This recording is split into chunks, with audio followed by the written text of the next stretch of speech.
السلام علیکم، امید کرتی ہوں آپ سب خیر آفیت سے ہوں گے۔ چلتے ہیں آج کے ایپیسوڈ کی طرف۔ اس سے پہلے جنہوں نے چینل کو سبسکرائب نہیں کیا وہ چینل کو سبسکرائب کر لیں، اور آپ لوگ اچھا رسپانس نہیں دے رہے ایپیسوڈ 17 پر۔ آپ لوگوں نے بالکل بھی اچھا رسپانس نہیں دیا تھا کیونکہ وہ ایپیسوڈ رومانٹک نہیں تھی، اور جو ایپیسوڈ رومانٹک ہوتی ہے اس پر آپ لوگ اتنا اچھا رسپانس دیتے ہیں، سو ویری بیڈ یار۔ دیکھو پبلک پڑھتی ہی نہیں ہے، پھر جب لکھتے ہیں تو کچھ لوگ آ کے اپنا گیان بانٹنے لگ جاتے ہیں کہ آپ لوگ ایسا لکھتے ہو ایسا لکھتے ہو۔ تو میں یہی کہوں گی کہ آپ لوگ پڑھتے بھی تو یہی چیز ہے نا، اور اسی چیز پہ آپ لوگ رسپانس اچھا دیتے ہیں۔ آپ لوگ جائیں میری 2 ویڈیو دیکھیں جو میں نے ایپیسوڈ 15-16 اپلوڈ کی تھی، اس پر رسپانس دیکھیں، اور جو میں نے کل والی اپلوڈ کی تھی اس پہ رسپانس دیکھیں، آپ لوگوں کو خود اندازہ ہو جائے گا۔ تو میں یہ کہوں گی ہر چیز میں صرف رومانس نہیں لکھا جاتا، میں اسٹوری بھی لکھوں گی۔ میں نے جس طرح اس کی اسٹوری سوچی ہے میں اسی طرح لکھوں گی، تو آپ لوگ بھرپور ریویو دیجیے گا۔ جو میرے ڈیلی کے جو ہیں ریڈرز ہیں، ٹھیک ہے، وہ اندازاً 5 سے 6 ہزار ہیں جو میرے ناول پڑھتے ہیں ڈیلی کے، تو آپ لوگ جو ہے رسپانس دیا کریں، ٹھیک ہے۔ 6 ہزار لوگوں میں سے مشکل سے 400 لائکس ہوتے ہیں، 300 ہوتے ہیں، 300 مطلب 400 بھی نہیں ہوتے، تو آپ لوگ بھی کیا کریں، ٹھیک ہے، سپورٹ، کیونکہ کچھ بھی نہیں جاتا، بس دل خوش ہو جاتا ہے اور پھر کرتا ہے کہ آپ لوگ کے لیے ڈیلی ایپیسوڈ لکھوں۔ تو ملتے ہیں پھر نیکسٹ ایپیسوڈ میں۔ ابھی چلتے ہیں آج کے ایپیسوڈ کی طرف۔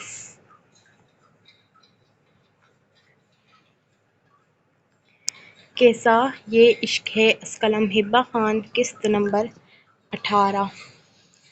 ہما اور حمیرہ کو اوپر اسٹور روم میں جاتے دیکھ کر یمان شاہ، جو رانیہ کو ڈھونڈنے کی غرض سے لاؤن سے گزر رہا تھا، دونوں کو اوپر جاتے دیکھ ان کے پیچھے چل دیا۔ حمیرہ بیگم دھڑام سے نیچے گری تھی۔ ماہم نے ایک نظر جبران شاہ کو دیکھا تھا، جس کو وہ یمان شاہ سمجھ کر گلے لگی تھی، اور اگلے پل پیچھے مڑ کر دیکھا تھا جہاں اس کی موم فرش پر گری آنکھیں بند کر چکی تھی۔ ماہم بھاگتے ہوئے ان کے قریب آئی تھی۔ جب یمان شاہ تن فن کرتا آگے بڑھتا، ماہم کو حمیرہ سے دور جھٹکتا، خود انہیں گود میں اٹھاتے پریشانی سے ہاسپٹل کے لیے بھاگا تھا۔ ہما کے چہرے پر مسکراہٹ آئی تھی، اس کا کام ہو چکا تھا، لیکن جبران کو یمان شاہ کی جگہ دیکھ وہ تھوڑا پریشان ہوئی تھی۔ جبران نے سرخ ہوتی نظروں کے ساتھ ماہم کو دیکھا تھا، جو ایک نامحرم کی محبت کو پانے کے لیے اتنا گر سکتی تھی، وہ افسوس ہی کر سکتا تھا۔ ماہم کی آنکھوں سے آنسو ٹپ ٹپ کر کے گرنے لگے۔ جبران کو دیکھتے اس کا دل خوف سے دھڑکا تھا۔ اس نے تو یمان شاہ کو یہاں تصور کیا تھا، جبران کیسے آ گیا تھا؟ اس وقت اسے حمیرہ کی ٹینشن ہو رہی تھی۔ وہ اپنے آنسو صاف کرتے پریگنینسی رپورٹ کو پھینکتی نیچے کو بھاگی تھی۔ حمیرہ کی مسکراتی آنکھیں پڑھتے جبران اپنی سرخ سرد آنکھیں ان کی آنکھوں میں گھاڑے خود بھی یمان شاہ کے پیچھے بھاگا تھا۔ اسے اس لڑکی سے اس قسم کی بے وقوفی کی توقع نہیں تھی۔ یمان شاہ حمیرہ کو گود میں اٹھائے پھولی سانسوں کے ساتھ سیڑھیاں عبور کرتا نیچے آیا تھا۔ سارے مہمان یمان شاہ کی باہوں میں حمیرہ کو دیکھ کر پریشانی سے ایک دوسرے کے ساتھ گفتگو کرنے لگے۔ فہد اور میرل بھی اپنی جگہ سے اٹھتے پریشانی سے یمان شاہ کے قریب آئے تھے۔ بھائی، بڑی امی کو کیا ہوا ہے؟ میرل پریشانی سے بولی۔ بتاتا ہوں فہد، تم ماہم کو لے کر ہاسپٹل پہنچو، گڑیا تم رانیہ کے پاس رہنا۔ یمان شاہ فہد کو حکم دیتا خود لمبے لمبے ڈگ برتا حمیرہ کو فرنٹ سیٹ پر لیٹاتا گاڑی ہاسپٹل کے لیے بھگا لے گیا۔ ماہم نے خوف زدہ آنکھوں سے فہد کو دیکھا جس کی ماتھے کی رگیں تنی ہوئی تھی۔ فہد جانے کے لیے گاڑی میں بیٹھا۔ سارے مہمان ایک دوسرے کے کانوں میں افسوس بھری گفتگو کرنے لگے۔ اتنا خوشگوار ماحول تھا، سارا کا سارا خراب ہو چکا تھا۔ مجھے بھی جانا ہے، ماہم روتے ہوئے بولی۔ فہد اسے گاڑی میں بیٹھنے کا اشارہ کرتا گاڑی زن سے ہاسپٹل کی طرف بڑھایا تھا۔ اس سب سچویشن کو دیکھتے سارے مہمان بھی آہستہ آہستہ اپنے گھروں میں جانے لگے۔ ہما سب سے روتے ہوئے مل کر افسوس کر رہی تھی۔ اس کی بہن کو اچانک ہارٹ اٹیک ہو گیا۔ جبران بھی ہاسپٹل کے لیے دونوں گاڑیوں کے پیچھے نکلا تھا، جبکہ ہما بیگم خوشی سے اب ولیمے میں بنائے گئے پکوان کھانے لگی۔ اس کی بلا سے اگر کوئی جیے مرے اسے فرق نہیں پڑتا تھا۔ کچھ ہی دیر میں سب لوگ ہاسپٹل پہنچ چکے تھے۔ سب پریشانی سے ہاسپٹل کے کوریڈور میں ٹہل رہے تھے۔ ماہم نے رو رو کر خود کو ہلکان کر لیا تھا۔ اسے شدت سے اپنی غلطی کا احساس ہوا تھا۔ جبران نے یمان شاہ اور فہد کو ساری بات بتا دی تھی، جسے سنتے دونوں نے بہت مشکل سے اپنا غصہ ضبط کیا تھا۔ ماہم اتنا گر سکتی تھی ان کو اندازہ نہ تھا۔ سب بے چینی سے اب ڈاکٹر کے باہر آنے کے انتظار میں تھے۔ مسٹر یمان شاہ کوریڈور سے ڈاکٹر باہر نکلا اور دیوار کے ساتھ ٹیک لگائے یمان شاہ سے بولا، جی میں ہوں یمان شاہ۔ یمان شاہ جلدی سے ڈاکٹر کی جانب متوجہ ہوا۔ پیشنٹ کے پاس بہت کم وقت ہے، انہیں ایک میجر اٹیک ہوا ہے، وہ آپ سب سے ملنا چاہتی ہے۔ ڈاکٹر کے الفاظ سب کے کانوں میں حواس جھنجھوڑ گئے۔ ماہم ہچکیوں سمیت روتے نفی میں سر ہلانے لگی۔ نہیں مام، مجھے چھوڑ کر نہیں جا سکتی۔ ماہم روتے ہوئے چیختی ہوئی آپریشن روم میں داخل ہوئی تھی۔ یمان، جبران، فہد بھی اندر آئے تھے۔ سامنے ہی حمیرہ بیگم کا وجود مشینوں میں جکڑا ہوا تھا۔ ماہم تڑپ کر حمیرہ کے قریب آ کر بیٹھی۔ یمان شاہ نے کرب سے آنکھیں بند کرکے حمیرہ بیگم کو دیکھا۔ فہد اپنی خالہ کو اس حالت میں دیکھتے افسوس سے ماہم کو دیکھنے لگا، جس کی ایک غلطی نے حمیرہ بیگم کو موت کے منہ میں لا کر کھڑا کر دیا تھا۔ ماہم کے دہاڑے مارنے پر حمیرہ بیگم نے اپنی آنکھیں کھولیں۔ حمیرہ بیگم کی آنکھوں سے ایک آنسو پھسل کر ان کے گال پر بہا تھا۔ انہوں نے اپنا رخ ماہم کی طرف سے موڑ لیا تھا۔ ماہم نے تڑپ کر حمیرہ بیگم کو دیکھا، جو مشینوں کے ذریعے سانسیں لے رہی تھی۔ مجھے معاف کر دیں مام، میں نے بہت بڑی غلطی کر دی ہے۔ میں نے جھوٹ بولا تھا، میں پریگننٹ نہیں ہوں، میرے کھوپ میں کوئی بچہ نہیں ہے۔ میں نے یمان کو پانے کے لیے یہ سب کیا۔ آپ مجھے چھوڑ کر مت جائیں، میں مر جاؤں گی۔ ماہم مر جائے گی۔ ماہم ان کا چہرہ اپنی طرف کرتی رونے لگی۔ تمہارا باغی پن تمہیں تباہ کر گیا۔ کیا کمی رہ گئی تھی میری تربیت میں؟ کس چیز کی کمی تھی تمہیں؟ تمہاری اس بغاوت نے مجھے کہیں کا نہیں چھوڑا۔ ماہم، یہ جو بچی کچی سانسیں ہیں یہ بھی رک جائے، میں اس دنیا سے چلی جاؤں۔ میری نازوں سے پلی بیٹی مجھے کہیں منہ دکھانے کے لائق نہیں چھوڑا۔ ایک نامحرم کی محبت پانے کے لیے وہ اپنی ماں کا بھی شرمندگی سے سر جھکانے کے لیے تیار تھی۔ مجھے اس وقت اپنی تربیت پر جی بھر کر رونا آ رہا ہے۔ لعنت ہے مجھ جیسی ماں پر، جس نے جوان بیٹی کی ایسی تربیت کی۔ حمیرہ اپنے کانپتے ہاتھوں سے اپنے آنسو صاف کرتی منہ موڑ گئی۔ وہ گہرے گہرے سانس لیتی مشکل سے بول رہی تھی، مام، میرا دل پھٹ رہا ہے، مجھ سے بہت بڑی غلطی ہو گئی ہے، میں خالہ کے بہکاوے میں آ گئی تھی، مجھے معاف کر دیں، آپ نے میری تربیت بہت اچھی کی ہے، میں ہی بیٹی ہونے کا فرض نہیں نبھا پائی، مجھے معاف کر دیں۔ ماہم اپنی انگلیاں حمیرہ کے چہرے پر پھیرتے کپکپاتے لب ان کے ماتھے پر رکھ گئی۔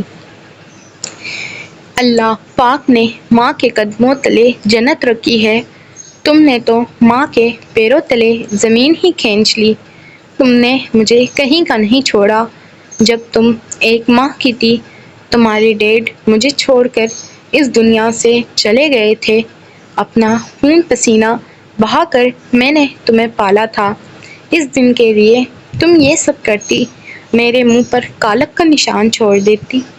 یمان شاہ کی آنکھوں میں موٹے موٹے آنسو آئے تھے، اس نے تڑپ کر حمیرہ کو دیکھا، اس کے سر سے ایک بار پھر ماں کا سایہ چھیننے والا تھا۔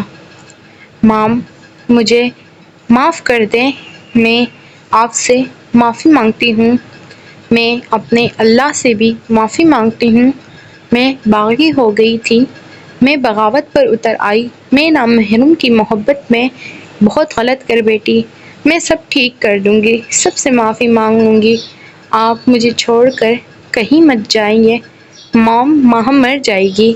ماہم بلک بلک کر رو رہی تھی، اس کی حالت دیکھتے فہد کا دل کر رہا تھا منہ نوچ لے اس کا۔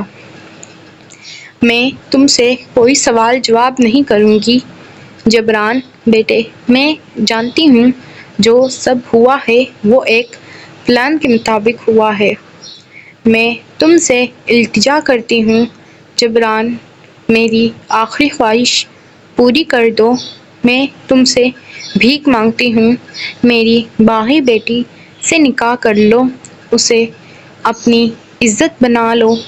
حمیرہ اکھڑی سانسوں کے درمیان بامشکل سے بولی۔ جبران ساکت سا انہیں دیکھنے لگا، ماہم نے نفی میں سر ہلاتے اپنی مام کو دیکھا تھا۔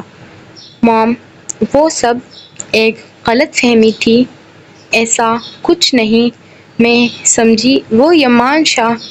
اس کے آگے ماہم کچھ کہتی حمیرہ نے اپنا کپکپاتا ہاتھ اٹھا کر اسے چپ رہنے کا اشارہ کیا۔ بیٹا، بولو، کرو گے میری بیٹی سے نکاح؟ میں اسے تمہارے حوالے کر کے جانا چاہتی ہوں، اسے اپنا بنا لو، اس کی آنے والی زندگی کو تباہ ہونے سے بچا لو، بے شک اس نے جو کیا ہے وہ سب جھوٹ کی بنیاد پر کیا ہے، یہ بے حس دنیا والے میری بیٹی کو کہیں کا نہیں چھوڑیں گے، باغی لڑکیوں کا انجام بہت برا ہوتا ہے، میری بیٹی باغی ہو گئی ہے، خدارا اس کا ہاتھ تھام لو، میں تم سے اپنی بیٹی کی زندگی کی بھیک مانگتی ہوں۔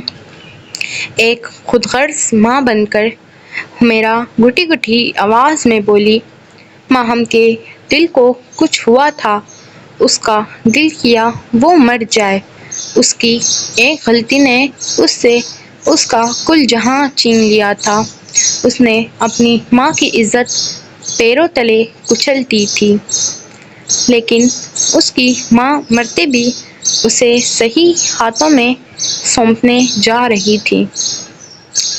اسے شدت سے رونا آیا تھا، اپنے منہ پر ہاتھ رکھے وہ گھٹی گھٹی آواز میں رونے لگی۔ جبران تشدد سا رہ گیا تھا، اس نے ایک ناگوار نظر ماہم پر ڈالی تھی، پھر ایک نظر بیڈ پر پڑی لاچار ماں پر ڈالی تھی جو اپنی بیٹی کی زندگی کی بھیک اس سے مانگ رہی تھی۔ میں ایسی لڑکی سے نکاح نہیں کر سکتا جو شام کے اندھیرے میں ایک نامحرم کے گلے لگ کر جھوٹی پریگنینسی کی رپورٹ بنا کر اس سے نکاح کرنا چاہے۔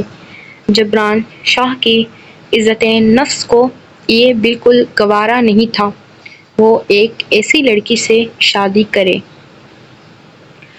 حمیرہ بیگم کی سانسیں اکھڑنے لگیں۔ اس نے نم آنکھوں سے جبران شاہ کی طرف دیکھا تھا۔ یمان شاہ نے لب میچ کر جبران شاہ کی طرف دیکھا جو انکار کر گیا۔ میں تم سے بھیک مانگتی ہوں۔ اپنے ڈرپ لگے ہاتھوں کو اٹھاتے حمیرہ بیگم جبران کے آگے ہاتھ جوڑ گئی۔ ساری سچویشن اس قدر دردناک تھی جبران کا دل دہل سا گیا تھا۔ اس نے آگے بڑھتے حمیرہ بیگم کے ہاتھوں کو اپنے ہاتھوں میں تھاما۔ آنٹی آپ ہاتھ مت جوڑیں پلیز۔ وہ ان کے ڈرپ زدہ ہاتھوں کو اپنے ہاتھوں میں تھامے ان کی خواہش پر سر جھکا گیا۔ حمیرہ خانم کی آنکھوں میں حمیرہ بیگم کی آنکھوں سے مزید آنسو بہنے لگے جبکہ لب مسکرائے تھے۔ یمان مولوی صاحب کو لے کر آؤ ابھی اسی وقت نکاح ہوگا۔ یمان بھی ہاں میں سر ہلاتا مولوی کو بلانے چلا گیا۔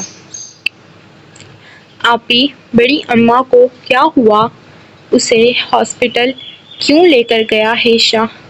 رانیہ اچانک سے سارے گھر کو خالی ہوتے دیکھ میرل کے پاس آتی پوچھنے لگی تھی جس نے رو رو کر اپنا سارا میک اپ خراب کر لیا تھا یہاں تک کہ وہ اپنا ڈریس بھی تبدیل کر چکی تھی جو ارینجمنٹ لانچ میں کی گئی تھی فہد کے کہنے پر وہ ساری ملازموں نے اتار دی تھی۔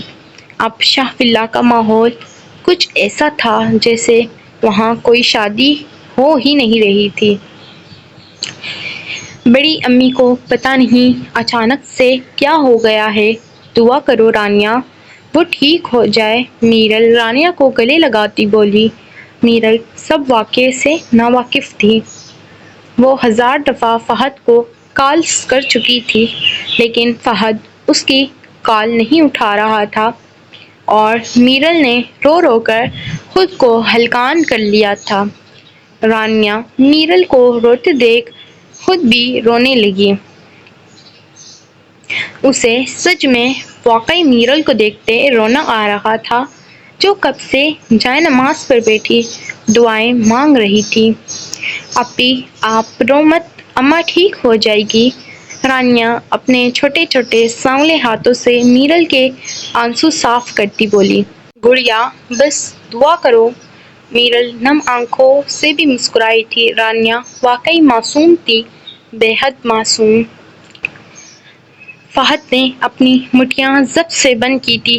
اس کی ماں اس حد تک گر سکتی تھی اسے اندازہ نہ تھا۔ ماہم بالکل خاموش سی ہو گئی تھی۔ وہ حمیرہ بیگم کے سینے میں سر چھپائے سسک رہی تھی۔ اس کا وجود ہولے ہولے لرز رہا تھا اور اسے دیکھ کر جبران شاہ کا دل کیا اس کا منہ نوچ لے۔ کچھ ہی دیر میں مولوی صاحب موجود تھے۔ روم میں گواہ کے طور پر یمان شاہ فہد ملک حمیرہ بیگم تھے۔ ماہم کے سسکتے وجود کو دیکھتے حمیرہ نے اپنا چہرہ دوسری طرف موڑ لیا تھا۔ اس کے دل میں ایک درد سا اٹھا تھا۔ ماہم ولد وحید علی آپ کا نکاح جبران شاہ ولد سمیع شاہ سے پڑھوایا جاتا ہے کیا آپ کو قبول ہے؟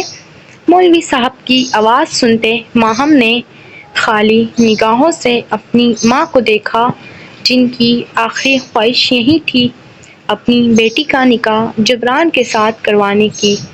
اپنی ماں کی نم آنکھیں شرمندگی کے باعث جھکی دیکھتے وہ اپنے آنسو صاف کرتے قبول ہے کہہ گئی۔ بنا چوں چرا کیے وہ ایک ایسے انسان کو قبول کر گئی تھی جسے وہ جانتی تک نہ تھی۔ اپنی بیٹی کے منہ سے تیسری بار قبول ہے سن کر حمیرہ بیگم نے مسکرا کر کرب سے چاروں کو دیکھا تھا۔ میں تمہیں اپنا خون معاف کرتی ہوں۔ ماہم کو دیکھتے وہ اپنی آنکھیں موند گئی تھی۔ ان کی آنکھیں ساخت پڑ گئی تھیں۔ وہ اپنی آخری خواہش پوری ہوتے ہی اپنی سانسیں گنوا چکی تھی۔ جبران نے بھی نکاح نامے پر سائن کر دیے تھے۔ جب ماہم حمیرہ کے ساخت وجود سے لپٹتے دل دہلا دینے والی چیخوں کے ساتھ رونے لگی تھی۔ ماہم کے سر سے ہمیشہ ہمیشہ کے لیے ماں کا سایہ چلا گیا تھا۔ اس کی جنت اس سے چھین لی تھی۔ اللہ پاک نے فقط اس کی ایک غلطی کی وجہ سے، وہ غلطی نہیں ایک بڑا گناہ تھا جو اس نے کیا تھا، لیکن ماں تو ماں ہوتی ہے، اپنے اولاد کو دنیا کی گرم جھونکوں سے محفوظ کرتے چھاؤں میں لے آتی ہے۔ حمیرہ بھی مرتے مرتے اپنی اکلوتی شہزادی کو چھاؤں میں لے آئی تھی، اس پر اپنا خون بھی معاف کر چکی تھی۔ فہد نے آگے بڑھتے بے دردی سے ماہم کو حمیرہ کے وجود سے دور جھٹکا تھا۔ فہد کے بے دردی سے اسے اپنی ماں کی ڈیڈ باڈی سے دور پھینکنے پر ماہم فرش پر گری تھی۔ یمان شاہ کی آنکھوں سے آنسو نکلے تھے۔ وہ فہد کے گلے لگ کر اپنے آنے والے آنسو پر قابو پانے لگا۔ ایک حمیرہ ہی تو تھی سب کی اپنی، ہما کو تو صرف لوگوں کی زندگیاں ہی برباد کرنے آتی تھی۔ جبران اور یمان ایک نظر اس مکار لڑکی پر ڈالتے کچھ ایگریمنٹ پوری کرنے چلے گئے تاکہ حمیرہ کی ڈیڈ باڈی کو لے کر گھر جا سکے۔ جاری ہے۔ امید کرتی ہوں آج کے ایپیسوڈ پسند آئی ہوگی۔ آئی ہوپ اگر پسند آئی ہے تو ایک لائک اور کمنٹ کر کے اپنا ریویو دینا نہ بھولیں۔ اور آج کی ایپیسوڈ کیسی لگی ضرور بتائیے گا۔ جو لوگ ریویو نہیں دیتے ہیں وہ بھی آج ایک کمنٹ کر کے بتا دیجیے گا، مجھے خوشی ہوگی۔ اور پھر آپ لوگ کیا لگتا ہے آگے کے ایپیسوڈ میں کیا ہونے والا ہے، جبران کا رویہ کیسا ہوگا،